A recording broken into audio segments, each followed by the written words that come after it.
Kita beralih ke informasi lain. Divisi Propam Polri telah memeriksa 6 polisi yang diduga menjadi pelaku intimidasi kepada Ben Sukatani terkait lagu Bayar, Bayar, Bayar. 6 polisi dari Ditsiber Polda Jawa Tengah diperiksa Propam Polri terkait dugaan intimidasi terhadap personel Ben Sukatani.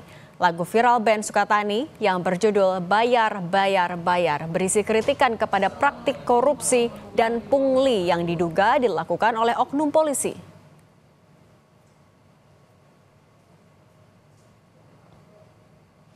Melalui akun X @divpropampolri, Divisi Propam Polri menyebut telah memeriksa 6 polisi terduga pelaku intimidasi terhadap Ben Sukatani. Divisi Propam Polri menyatakan akan menjamin keselamatan dan keamanan personel Ben Sukatani serta menegaskan bahwa Polri terbuka terhadap kritik yang membangun. Hingga saat ini, polisi belum ungkap identitas terduga pelaku intimidasi.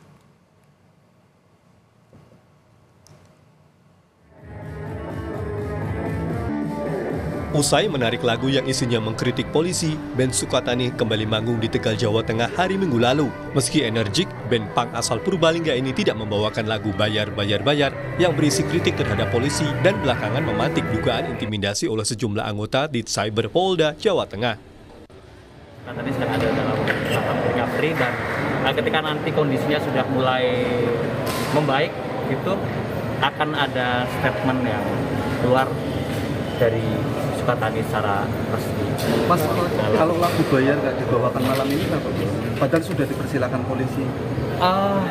Mungkin itu salah satu alasan recovery tadi itu ya, ketidaksiapan untuk membawakan lagu untuk malam ini. Menanggapi polemik lagu Bayar, Bayar, Bayar, Kapolri Jenderal Listio Sigit Prabowo berencana menjadikan Ben Sukatani sebagai duta Polri jika Sukatani berkenan. Dalam rilis tertulis, Kapolri menyebut, nanti kalau Ben Sukatani berkenan akan kami jadikan juri atau band duta untuk Polri. Terus membangun kritik demi koreksi dan perbaikan terhadap institusi dan juga konsep evaluasi secara berkelanjutan terhadap perilaku oknum Polri yang masih menyimpang. Yayasan Lembaga Bantuan Hukum Indonesia menyatakan grup Ben Sukatani beberapa kali ditekan polisi saat rangkaian pemeriksaan. Itu rangkaian-rangkaian itu yang membuat mereka akhirnya tertekan kan. Mereka membuat pernyataan minta maaf dan video, dan ini yang kedua. Mereka juga membuat surat pernyataan ditujukan kepada Kepala Direktorat Siber, kepada Kapolri gitu. Dan itu diulangi kembali di Banyuwangi. Jadi ini nampaknya kok ada apa ya? Ya mereka melihat ada sesuatu yang kok begini gitu. Mereka akhirnya buat permintaan maaf itu dari rangkaian banyak hal ya. Ya, tentu harus dilihat seperti itu.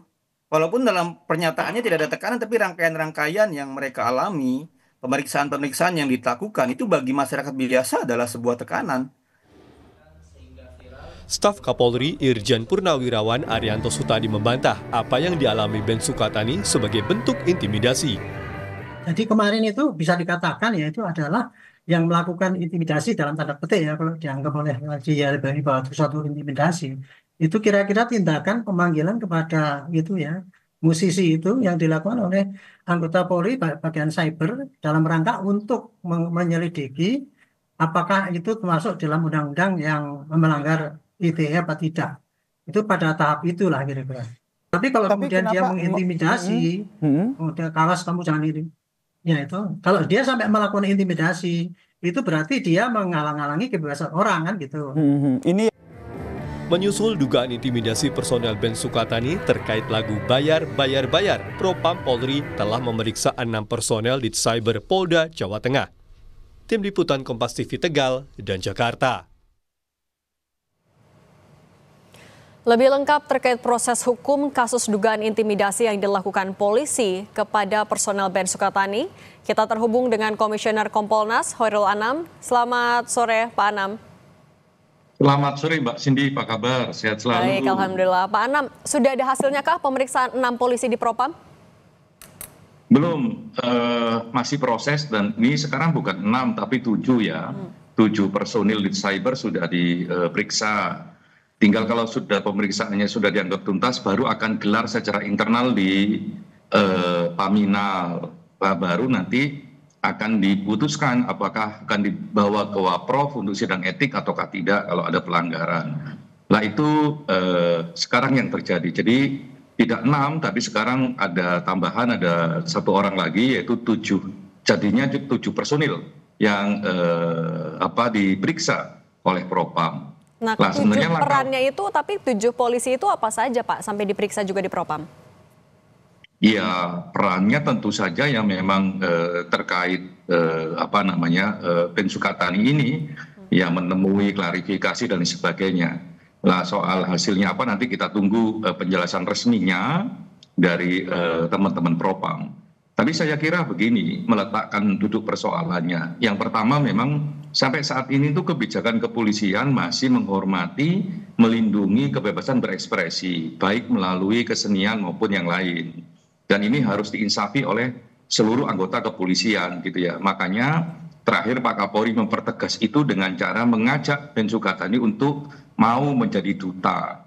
Nah ini tidak hanya untuk publik sebenarnya, atau tidak hanya untuk Ben Sukatani sebenarnya, tapi juga yang lebih penting untuk internal kepolisian, bahwa kebebasan berekspresi itu bagian penting dalam partisipasi pemerintahan, dalam partisipasi membangun negara. Dalam konteks ini partisipasi untuk berkontribusi terhadap bagaimana polisi semakin lama semakin baik.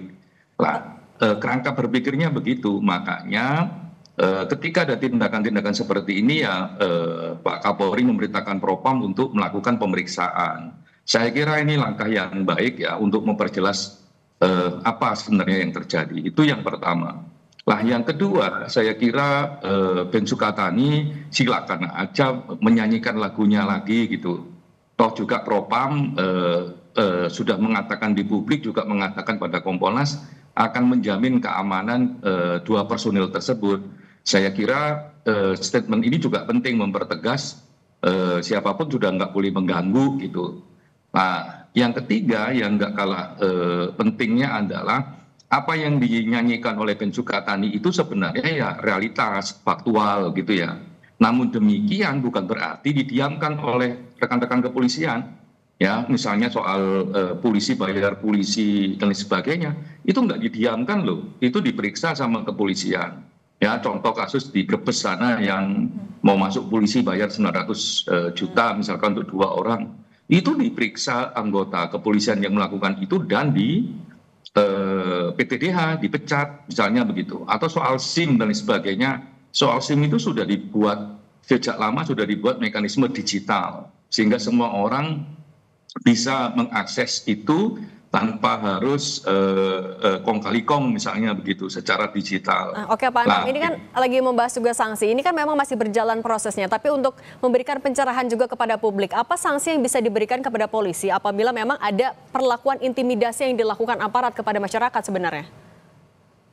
Ya, saya kira kalau kerangka sanksi ya bisa macam-macam, ya bisa teguran, ya teguran ringan, teguran berat, sampai demosi misalnya, itu memungkinkan dalam konteks kasus seperti ini, ya agar memang tidak berulang kembali. Yang paling penting adalah komitmen tidak berulang kembali, dan bagi semua rekan-rekan yang menggunakan kebebasan berekspresi, terutama juga yang melalui kesenian, ya ayo nikmati kebebasan ini untuk membangun bangsa kita, termasuk juga melakukan otokritik terhadap kepolisian. Saya kira itu yang paling penting.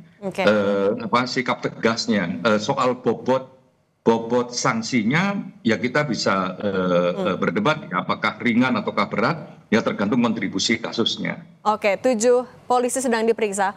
Pak Hoirul Anam, terima kasih sudah berbagi di Kompas Petang. Sehat selalu Pak.